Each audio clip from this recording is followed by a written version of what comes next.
내가 알고 있는 나는 진짜 나일까? 당신은 생각보다 자기 자신을 잘 모를 수 있습니다. 나는 배려심이 있다고 생각하는데 가족은 나를 자기중심적이라고 느낄 수 있습니다. 나는 솔직한 사람이라고 생각하는데 주변 사람들은 나를 무례한 사람으로 기억할 수 있습니다. 나는 책임감이 강하다고 생각하는데 함께 일하는 사람들은 나를 모든 것을 통제하려는 사람으로 볼 수도 있습니다. 더 불편한 사실이 하나 있습니다. 어떤 부분에서는 내가 보는 나보다 남들이 보는 내가 더 정확할 수도 있다는 것입니다. 우리는 보통 이렇게 생각합니다. 내가 나를 제일 잘 알지, 남들이 나에 대해 뭘 안다고. 그런데 심리학 연구는 이 믿음이 항상 맞는 것은 아니라고 말합니다. 그리고 이것을 모르고 살면 인간관계에서 똑같은 문제가 반복되어도 원인을 계속 다른 사람에게서 찾게 됩니다. 직장을 옮겨도 비슷한 갈등이 생기고, 친구가 바뀌어도 비슷한 이유로 멀어지고, 가족에게도 계속 같은 말을 듣습니다. 그런데 우리는 생각합니다. 왜 나한테는 이상한 사람만 나타날까? 하지만 어느 순간 조금 무서운 질문을 해야 합니다. 정말 계속 이상한 사람만 만난 것일까? 아니면 그 모든 관계에 공통으로 들어있었던 한 사람이 있었던 것은 아닐까? 바로 나 자신입니다. 오늘 이야기는 남의 평가에 휘둘리라는 이야기가 아닙니다. 오히려 그 반대입니다. 남의 말과 내가 생각하는 나 사이에서 진짜 나를 찾아내는 이야기입니다.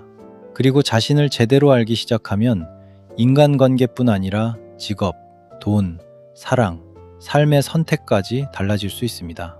한 남자가 회사를 그만두게 되었습니다. 마지막 날 함께 일했던 후배들과 인사를 나누다가 뜻밖의 말을 들었습니다. 선배님은 처음에는 좀 무서웠어요. 남자는 웃었습니다. 내가? 나는 후배들한테 싫은 소리도 거의 안 했는데? 그런데 다른 후배도 비슷한 말을 했습니다. 화를 내신 건 아닌데요. 저희가 무슨 말을 하면 표정이 굳어져서 의견을 내기가 어려웠어요. 남자는 조금 당황했습니다. 자신은 스스로를 꽤 합리적인 사람이라고 생각했습니다. 회의에서도 큰 소리를 치지 않았고 후배들에게 막말을 한 적도 없었습니다. 오히려 자신은 후배들의 의견을 잘 들어주는 상사라고 생각했습니다. 그런데 후배들이 경험한 그는 달랐습니다. 말은 들어줬지만 자기 생각과 다른 이야기가 나오면 표정이 달라졌습니다. 반대 의견을 들으면 팔짱을 꼈고 한숨을 쉬기도 했습니다. 그에게는 아무 의미 없는 행동이었습니다. 하지만 후배들에게는 분명한 메시지였습니다. 그 의견은 마음에 들지 않는다. 이 남자는 거짓말을 한 것이 아닙니다. 정말로 자신을 열린 사람이라고 믿었습니다. 그런데 바로 여기에 자기 자신을 아는 문제의 어려움이 있습니다. 우리는 평생 자기 자신과 함께 살아갑니다. 그래서 당연히 세상에서 나를 가장 잘 아는 사람은 나라고 생각합니다. 그런데 정말 그럴까요? 심리학자 시민 바질레는 흥미로운 연구를 했습니다. 사람들에게 자신의 성격을 평가하게 하고 그 사람을 잘 아는 친구들에게도 평가하게 했습니다. 낯선 사람들의 평가까지 비교했습니다. 결과는 단순하지 않았습니다. 자기 자신이 더 정확하게 아는 영역이 있었고 친구들이 더 정확하게 보는 영역도 있었습니다. 예를 들어 불안이나 걱정처럼 마음속에서 일어나는 특성은 본인이 상대적으로 더 잘 알았습니다. 당연합니다. 밤에 혼자 얼마나 걱정하는지, 사람들 앞에서 웃고 있지만 속으로 얼마나 불안한지는 다른 사람이 완전히 알기 어렵습니다. 그런데 지적 능력과 관련된 평가처럼 사회적으로 평가받기 쉬운 특성에서는 친구의 판단이 더 정확한 경우가 나타났습니다. 왜 이런 차이가 생겼을까요? 연구자들은 중요한 이유 가운데 하나로 정보와 동기의 차이를 설명합니다. 나는 내 마음을 볼 수 있습니다. 그러나 다른 사람은 내 행동을 봅니다. 반대로 나에게는 내 모습을 좋게 보고 싶은 동기가 있습니다. 그러나 다른 사람은 나의 자존심을 보호해 줄 이유가 상대적으로 적습니다. 그래서 놀라운 일이 벌어집니다. 나는 나의 의도를 알고 있지만 내가 어떤 인상을 주고 있는지는 놓칠 수 있습니다. 다른 사람은 내 의도를 정확히 모르지만 내가 실제로 어떻게 행동하는지는 오히려 더 잘 볼 수 있습니다. 예를 들어 이런 사람이 있습니다.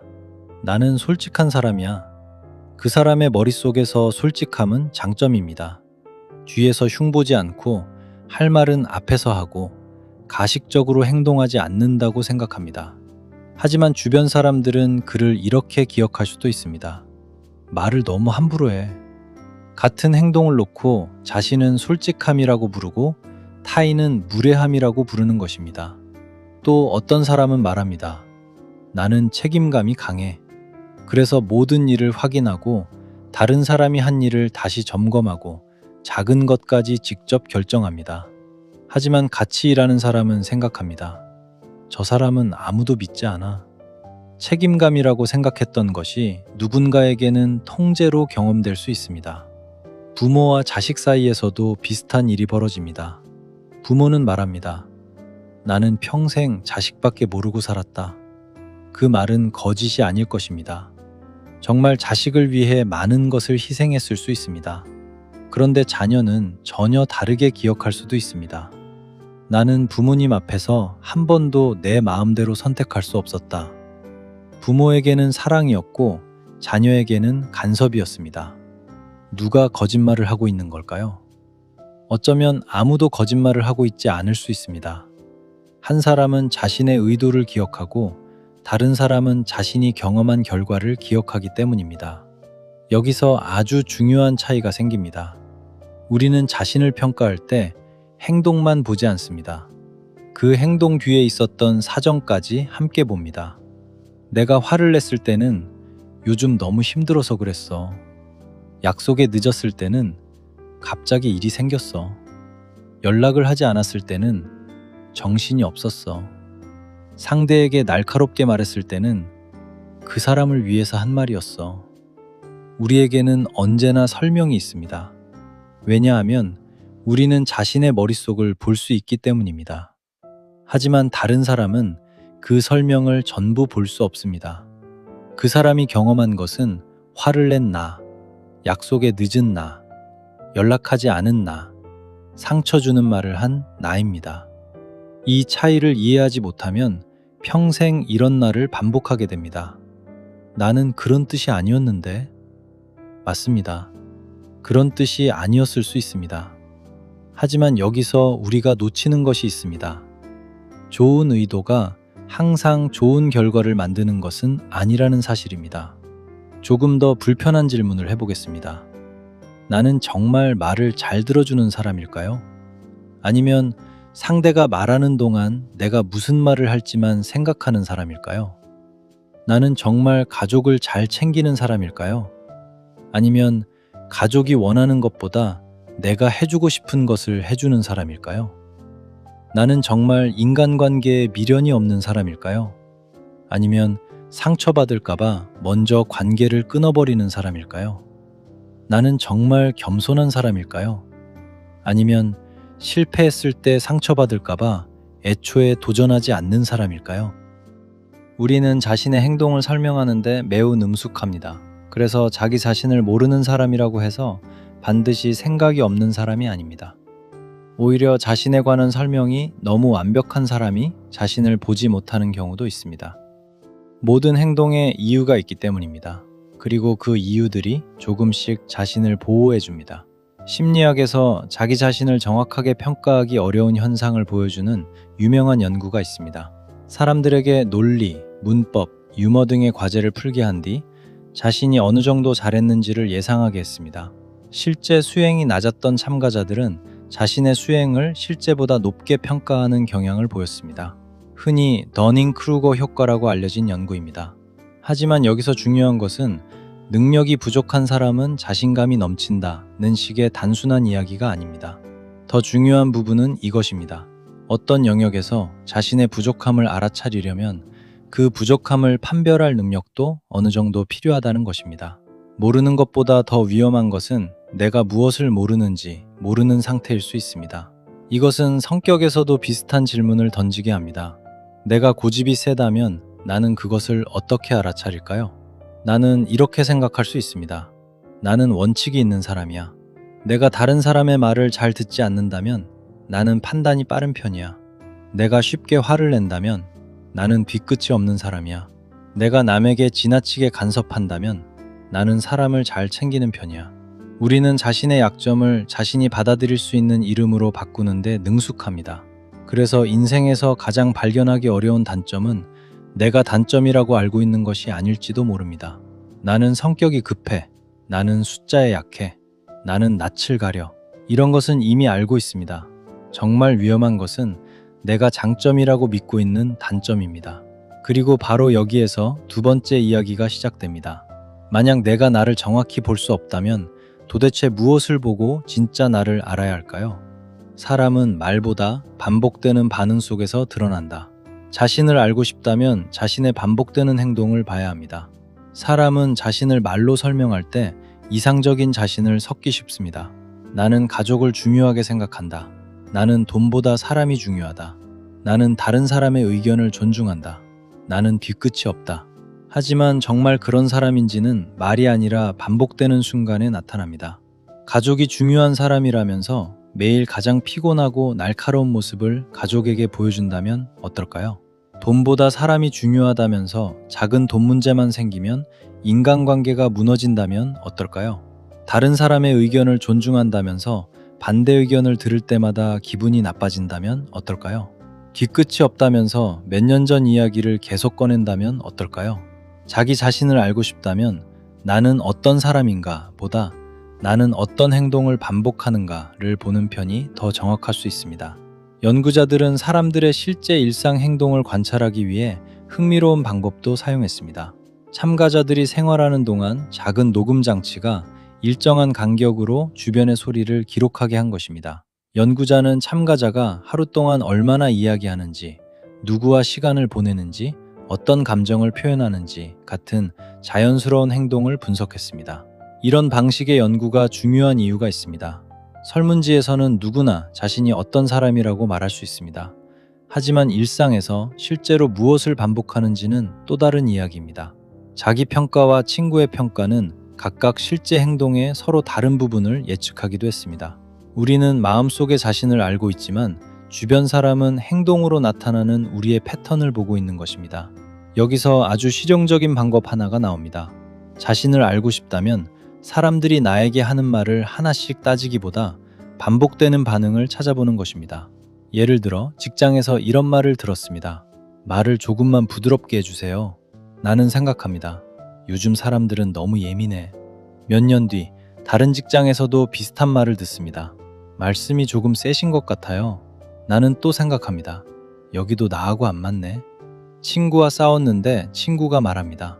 넌 꼭 네 말이 맞아야 하잖아. 나는 생각합니다. 걔가 나를 몰라서 그래.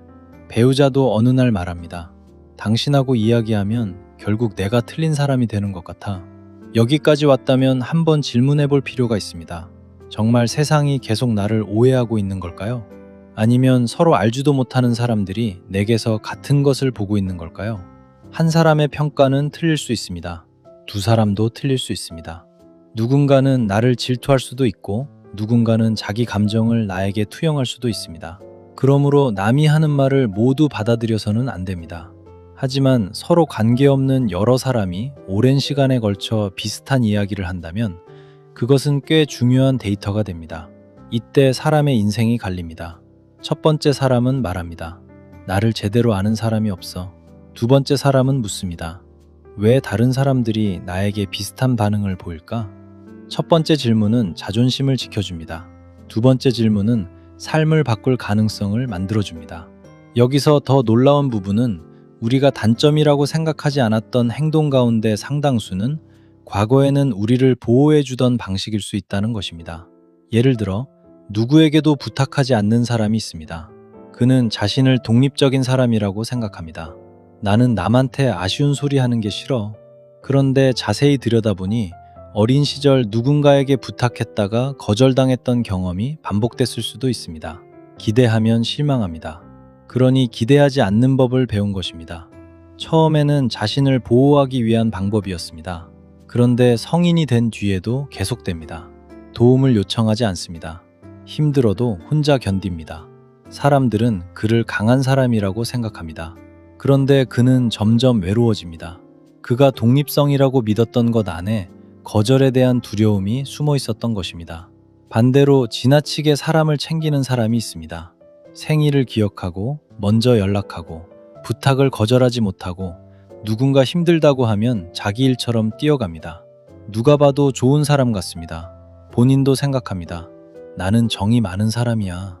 그런데 상대가 자신만큼 해주지 않으면 엄청난 서운함이 생깁니다. 내가 너한테 어떻게 했는데? 그때 비로소 질문이 생깁니다. 정말 아무것도 바라지 않고 잘해준 것일까요? 아니면 사랑받고 싶어서 필요한 사람이 되려고 했던 것일까요? 사람의 장점과 약점은 서로 완전히 다른 곳에 존재하지 않습니다. 같은 뿌리에서 나오는 경우가 많습니다. 책임감이 지나치면 통제가 되고, 신중함이 지나치면 우유부단함이 되고, 자신감이 지나치면 독선이 되고, 배려가 지나치면 자기 희생이 되고, 독립성이 지나치면 고립이 됩니다. 그래서 자신을 안다는 것은 장점을 버리는 일이 아닙니다. 그 장점이 언제 약점으로 변하는지를 아는 것입니다. 특히 인간관계에서는 이것이 중요합니다. 우리는 문제가 생길 때마다 상대방을 분석합니다. 저 사람은 왜 저럴까? 성격이 이상하다. 이기적이다. 나를 무시한다. 그런데 인생에서 비슷한 관계가 반복된다면 질문을 조금 바꿔볼 필요가 있습니다. 왜 나는 항상 이런 관계에 들어갈까? 왜 나는 부탁을 거절하지 못하는 사람과 가까워질까? 왜 나는 나를 무시하는 사람에게 인정받으려고 할까? 왜 나는 좋은 사람에게는 흥미를 잃고 나를 불안하게 만드는 사람에게 집착할까? 왜 나는 갈등이 생기면 대화하기보다 관계부터 끊을까? 이 질문은 불편합니다. 상대를 탓하는 것보다 나를 보는 것이 훨씬 어렵기 때문입니다. 하지만 반복되는 인생에는 반복되는 선택이 숨어 있을 가능성이 있습니다. 그리고 이 지점에서 자신을 안다는 말의 의미가 달라집니다. 자기 자신을 안다는 것은 나는 이런 사람이야 라고 정의하는 일이 아닙니다. 오히려 나는 이런 상황에서 이런 행동을 반복하는구나 라고 발견하는 일에 가깝습니다. 그러면 내가 나를 믿을 수 없고 남의 평가도 전부 믿을 수 없다면 우리는 어떻게 자신을 알아가야 할까요? 자신을 아는 사람은 인생의 선택이 달라진다. 자신을 알아가는 데 필요한 것은 자기 비판이 아닙니다. 자기 관찰입니다. 둘은 완전히 다릅니다. 자기 비판은 말합니다. 나는 왜 이 모양이지? 자기 관찰은 묻습니다. 나는 왜 이런 상황에서 항상 이렇게 반응하지? 자기 비판은 사람을 움츠러들게 하지만 자기 관찰은 패턴을 발견하게 합니다. 그래서 자신을 알고 싶다면 세 가지를 관찰해 볼 필요가 있습니다. 첫째, 내가 유난히 화를 내는 순간입니다. 화는 때때로 내가 중요하게 여기는 것이 무엇인지 알려줍니다. 무시당했다고 느낄 때 유난히 화가 난다면 인정의 문제가 숨어 있을 수 있습니다. 통제할 수 없는 상황에서 불안해진다면 예측 가능성과 통제가 나에게 매우 중요한 사람일 수 있습니다. 다른 사람이 나보다 잘 됐을 때 마음이 불편하다면 내가 부정하고 있던 경쟁심이 있을 수도 있습니다. 둘째, 내가 반복해서 후회하는 행동입니다. 술을 마시고 후회하고, 화를 내고 후회하고, 싫은 부탁을 받아주고 후회하고, 충동적으로 돈을 쓰고 후회하고, 해야 할 일을 미루고 후회합니다. 한 번의 실수는 사건입니다. 하지만 반복되는 실수는 패턴입니다. 그리고 패턴은 나에 관한 정보를 가지고 있습니다. 셋째, 서로 다른 사람들이 나에게 반복해서 하는 말입니다. 너는 너무 혼자 해결하려고 해. 넌 싫다는 말을 못해. 넌 다른 사람 말에 너무 신경 써. 넌 화가 나면 말을 안 해. 넌 항상 네가 책임지려고 해. 처음에는 기분이 나쁠 수 있습니다.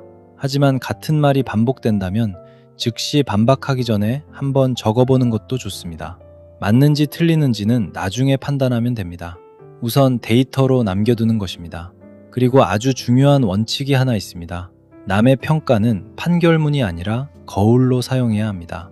거울 속 얼굴이 마음에 들지 않는다고 거울을 깨뜨릴 필요는 없습니다. 반대로 거울이 보여주는 것이 내 존재의 전부라고 믿을 필요도 없습니다. 어떤 거울은 왜곡되어 있습니다. 나를 싫어하는 사람의 평가도 있고 나를 지나치게 좋아하는 사람의 평가도 있습니다. 그래서 한 사람의 말보다 여러 사람에게서 반복되는 패턴을 보는 것이 중요합니다. 심리학자 바지레와 동료 연구자들이 제시한 자기 타인 지식의 비대칭이라는 관점도 결국 비슷한 메시지를 줍니다. 나에게만 보이는 내가 있고 남에게 더 잘 보이는 내가 있고 둘 다 알고 있는 내가 있으며 아직 누구도 제대로 발견하지 못한 모습도 있을 수 있습니다. 자기 자신을 제대로 이해하려면 내 시선 하나만으로는 부족한 것입니다. 여기서 삶에 큰 변화가 생깁니다.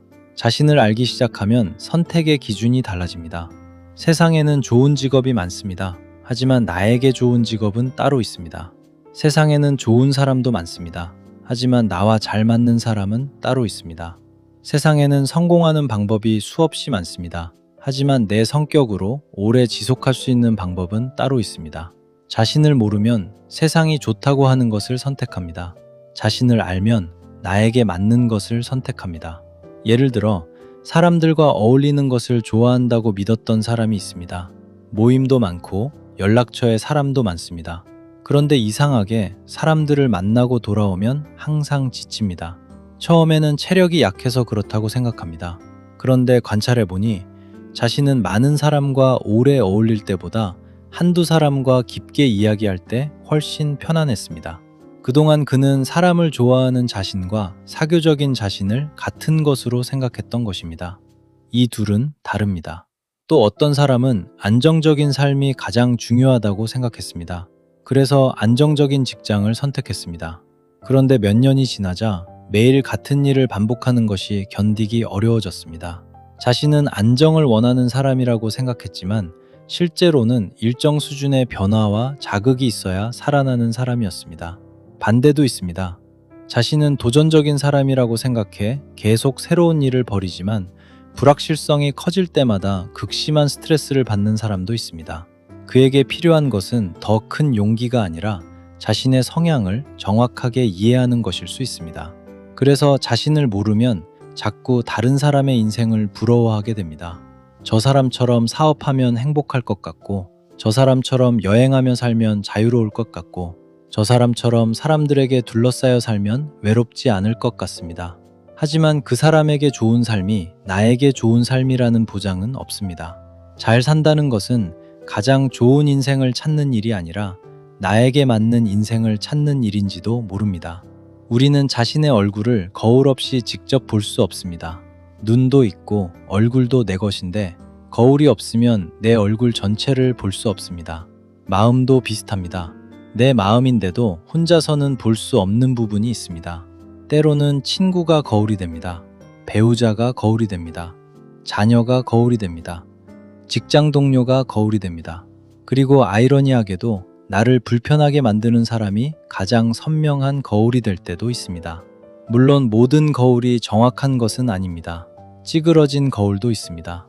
그래서 남들이 나를 어떻게 생각하는지에 인생 전체를 맡겨서는 안 됩니다. 하지만 모든 거울을 깨버리고 나는 내가 제일 잘 알아 라고 말하는 것도 위험합니다.